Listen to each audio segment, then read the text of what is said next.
Hello, welcome back.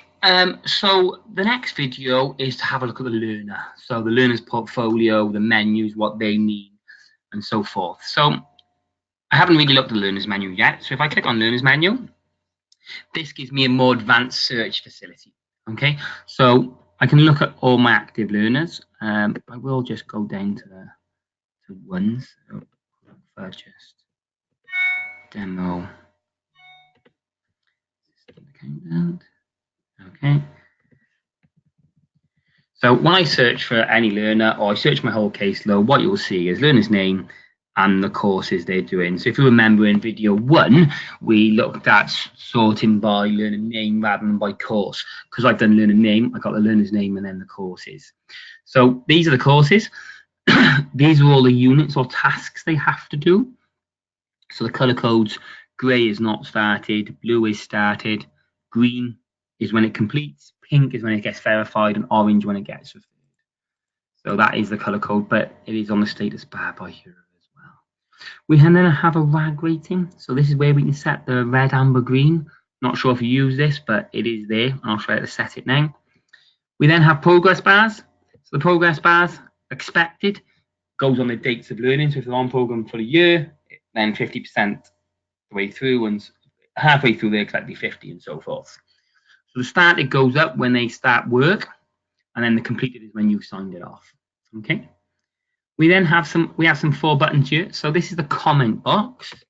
So this is where you can edit a comment about a learner. The learner won't see it, but obviously keep it real. So in here is kind of like special needs, things like that we can talk about in there. The next button is how many evidence uploads have been since the last time you visited the portfolio. This one is the last time in the contact diaries, and they'll just simply be a number in there, so 1, 2, 3, and so forth.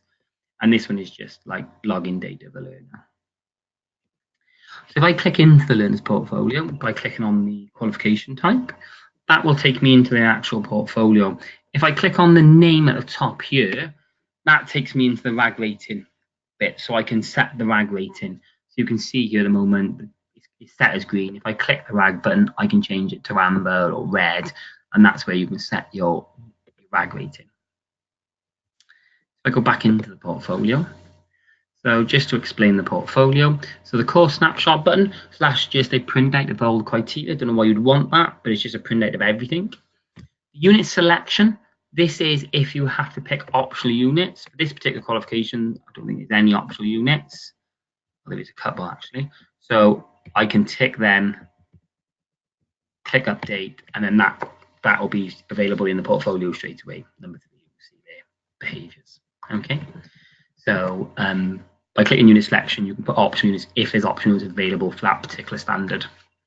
We have an accessor declaration, which is basically you signing off to say it all meets and you're happy with it. And it just does a stamp into the diary.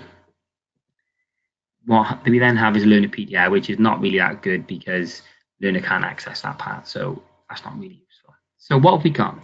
We've got the course folder. The course folder is all the units, the tasks that the learner works through. So you've got, for this one is analysis, presentations, data accuracy, and so forth, security. So you've got all the different units and tasks. So if I click in any one of them, it will show me exactly what they need to do. Okay. Course folder. So that's the course, just more history about each of the different tasks. In the evidence folder, what you've got is a list of all your evidence. So every time they do some work, it'll just go in 1, 2, 3. It'll just be a log of all the evidence. It'll tell you where it's been met, okay, who uploaded it, what type of evidence it was. What you have the ability to do here is showcase the evidence. So if I think this is suitable for EPA, what I'll do is mark it as showcase, lock it down, and that will just lock that piece of evidence in the system. That'll give me the ability then afterwards at the end of the portfolio to download all my showcase items. Okay, that'll simply download them into a folder, and then I can choose which ones I want to use.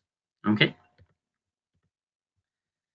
We then have a registrations tab, which is just all the personal details of the learner.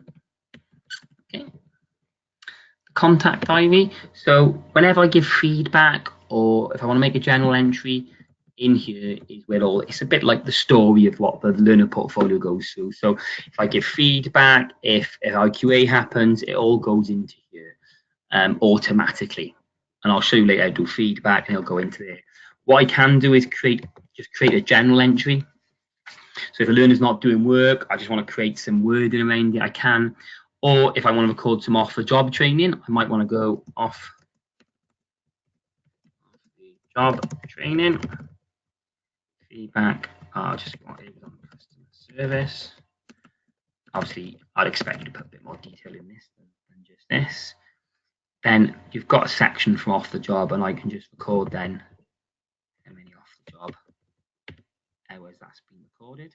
Okay, I click save.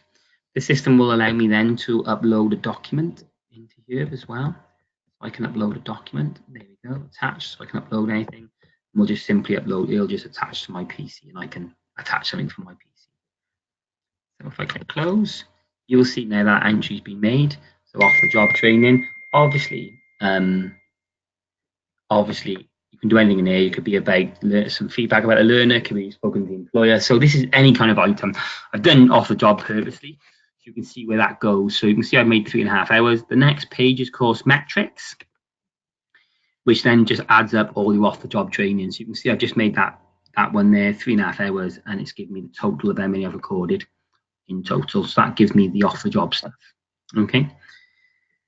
Then finally, there's a journey tab, which is just some data on the learner. So it's how many times they've logged in, when they've logged in, and what they've uploaded. So very simply, just keep an eye on the learner, what they're doing. Okay, so there's the menus. So the course folder is where all the standards tasks are. Evidence is the actual evidence. Registration is the personal details. Contact is like the story, the learner journey, I call it. Course metrics is off the job training. The journey is just the data on the learner. Okay, thank you for listening.